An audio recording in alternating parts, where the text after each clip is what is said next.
Hello darlings, I hope you guys are doing well. Today I am super excited because we will be starting Cardcaptor Sakura. Look how pretty it is.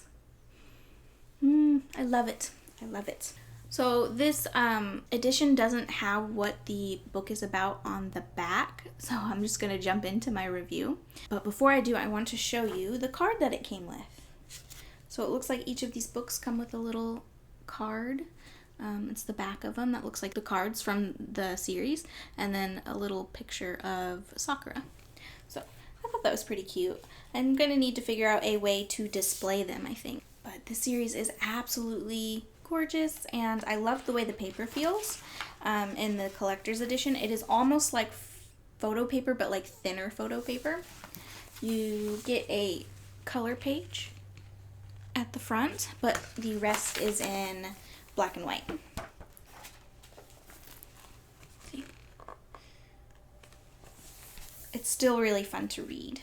It is really pretty, although I would like a couple more like color pages. I'm just happy with the quality of this. The cover alone is absolutely gorgeous. I really like the pink that they used. So I did watch the anime for this. Only a couple episodes, only until I think there was a museum and there was a boy in the museum and there was something to do with a painting. I stopped at that point because I knew I wanted to collect this and read it. But so far, I'm still catching up to the anime. So this volume, I kind of knew a lot of the things that were happening in it, but I do feel like since I was reading it, I felt like I got more information out of it. Also, I can't remember if it starts the same way in the anime. I feel like it starts a little different, but I can't remember because it's been so long since I watched it. I do feel like there's a lot more detail in the manga compared to the anime so far. So far for thoughts, I guess I should say what Cardcaptor Sakura is about. I guess it's just like a magical girl manga. This girl has to go around and capture cards so the world stays safe. And that's like the very, very, very basic way I can explain it. It's really cute so far, and I really like the artwork in it. I do have some thoughts on like the characters. So that I cannot remember his name. Sakura has a crush on him, and it's her older brother's best friend. And I just have this feeling that he's sent there to watch over Sakura, or like he's going to be something later down the line. Like, I could be wrong about that, but I do have weird feelings about him. I do think it's really cute the way Sakura crushes over this guy. I don't know if he realizes that she has a crush on him or not. So we will find that out later, maybe. I really, really, really like Kuro-chan, the little guardian of the cards. He is absolutely adorable, and he would probably hate you if he heard you say that about him. But he's just like this cute little stuffed animal looking thing. He looks kind of like a lion, and I absolutely love him. And so this is going to have spoilers because I don't really know how to review this one without spoilers. But I will try to keep things as spoiler free as possible. So there was an event that happened, and Kuro-chan brings her a little flower because he wasn't able to be there to help Sakura. So he crawls up with this little flower in his mouth, and he just gives it to her. He's like, "I'm so sorry I wasn't able to help you." And it just broke my heart because he's just so cute, and he's just carrying this huge flower to her. I don't know. I just thought it was cute. I just love the artwork in this.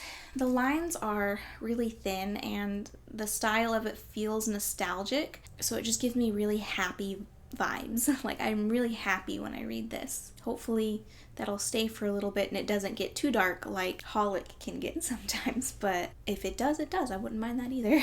Okay, so up next is a definite spoiler. So Sakura has this friend who likes to video everything she does, and she loves everything about Sakura. So I was wondering if she actually loved Sakura, and a little bit later in this first book, she kind of makes it seem like she does love Sakura. So I think that's kind of cool, and I wonder where that goes. I don't know if Sakura feels that way back. I do know that she loves her as a friend, but I don't know if it would be anything more.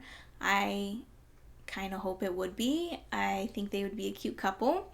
Also, speaking of cute couples, would be the brother and his best friend. That's a cute couple, but anyway. But I do hope that Sakura's friend, I can't remember her name, I do hope she doesn't get hurt in this. And I hope that they can stay friends or progress to whatever it is that they want to be.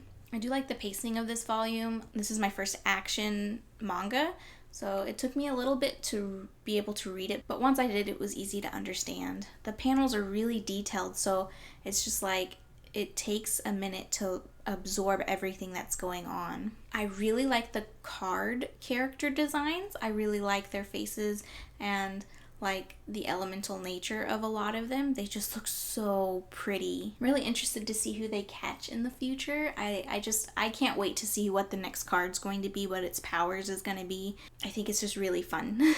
Now, one thing that is not so fun that I found out in this volume is the mother and the father's relationship. I don't love it. This is a spoiler. It's a student-teacher relationship. The father was a teacher and the mother was a student, and they fell in love and they got married and had kids. Don't love it because I think she was like 16 at the time. I feel like she was pretty young. Yeah, so I don't love that. But it is pointed out in the manga, it is pointed out that she was too young by a friend of the mother's, I think. But maybe during the time that this was created, that was kind of a more popular thing to do in manga. And I'm sure there's still stories today that's written about student-teacher relationships. I don't love that. I really don't love it at all. But anyway, let's move on.